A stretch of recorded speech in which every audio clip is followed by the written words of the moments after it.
देश प्रदेश विद जमशेद बे के इस प्रोग्राम में हम आपको स्कॉटलैंड के शहर स्टर्लिंग के शाही किले की सैर के साथ साथ इसके बारे में दिलचस्प मालूमात से भी आगाह करेंगे। स्टर्लिंग के इस शाही किले का शुमार स्कॉटलैंड के तारीखी और तामीराती लिहाज से सबसे बड़े और अहम किलों में होता है। इस किले की तामीर जिस पहाड़ी के ऊपर की गई, इसके बारे में कहा जाता है कि ये 350 मिलियन साल पुरानी है। ये किला तीनों अतराफ से खड़ी चट्टानों से घिरा हुआ है, जो इसे मजबूत दफाई पोजीशन देता है।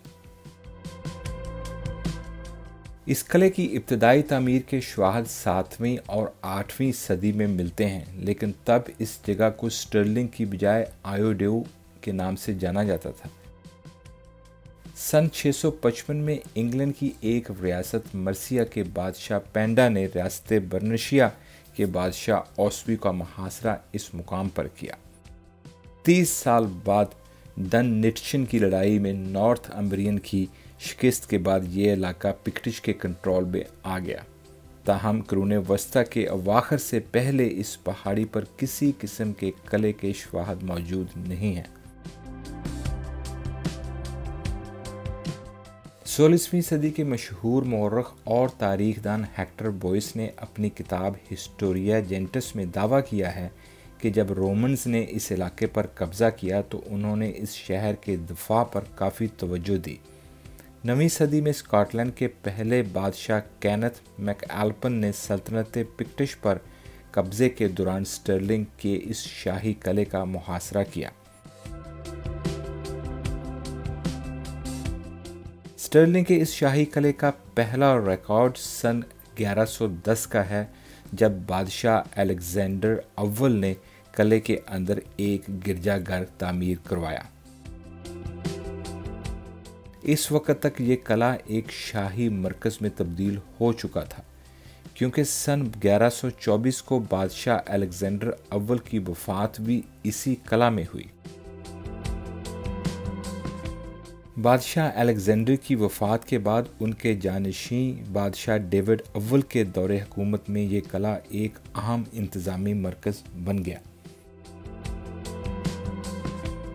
सन 1160 में बादशाह विलियम अव्वल ने किले के जनूब मगरब में शिकार खेलने के लिए एक हिरन का पार्क बनवाया, लेकिन अंग्रेज़ों के कब्ज़े के बाद सन 1174 में किए जाने वाले एक मुआहदे के तहत इस शाही किले और एडनबरा के शाही किले के समेत और कई किलों को अंग्रेज़ों के हवाले करना पड़ा। सन 1199 में इंग्लैंड के बादशाह रिचर्ड अव्वल ने बाज़ाब्ता तौर पर यह किला स्कॉटलैंड को वापस कर दिया। बादशाह अलेक्जेंडर सोएम ने 1260 में हिरन का शिकार के लिए किले से मुतसल नया पार्क तैयार करवाया।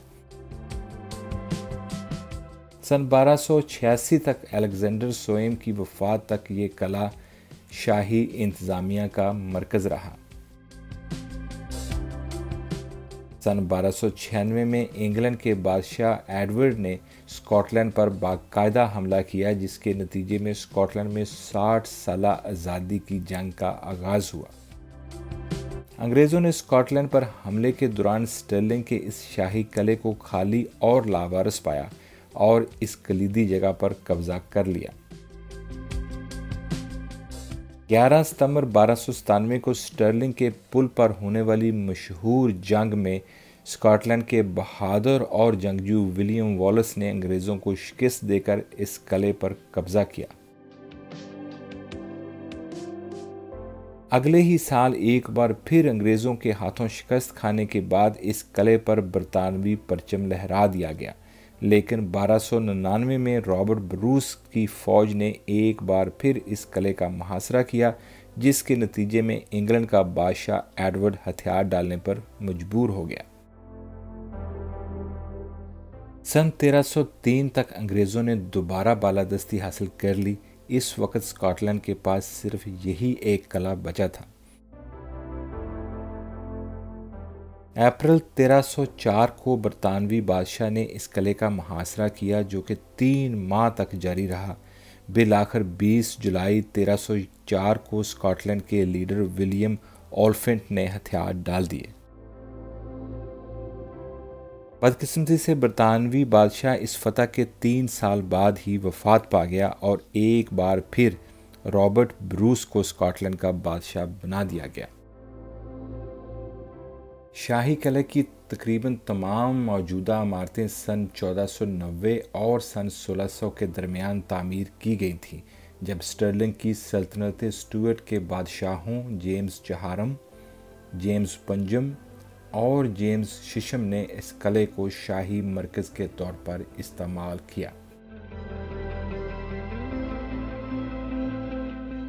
इंग्लैंड के साथ इत्तेहाद से पहले स्टर्लिंग का ये किला स्कॉटलैंड में मौजूद तमाम शाही रहायशगाहों में से सबसे ज़्यादा इस्तेमाल होने वाला शाही महल था।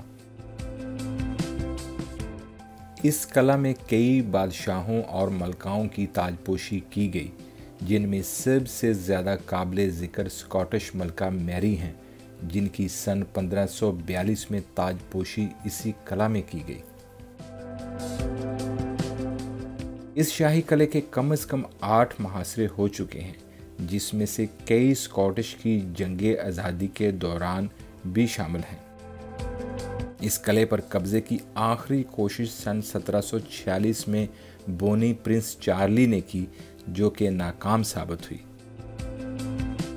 स्टर्लिंग का ये शाही किला एक कदीम और आलीशान यादगार है, जो कि अब तारीखी माहौल स्कॉटलैंड के ज़ेरे इंतज़ाम सयाहों की तवज्जो का मरकज़ है। दुनिया भर के इन खूबसूरत, दिलचस्प और तारीखी मुकामात को आप तक पहुंचाने की इस छोटी सी काविश में आप भी हमारा साथ दीजिए। इस वीडियो को लाइक कीजिए, ज़्यादा से ज़्यादा शेयर कीजिए और हमारे चैनल को सब्सक्राइब कीजिए, ताकि आइंदा आने वाले तमाम प्रोग्राम आप बाकायदगी से देख सकें। शुक्रिया।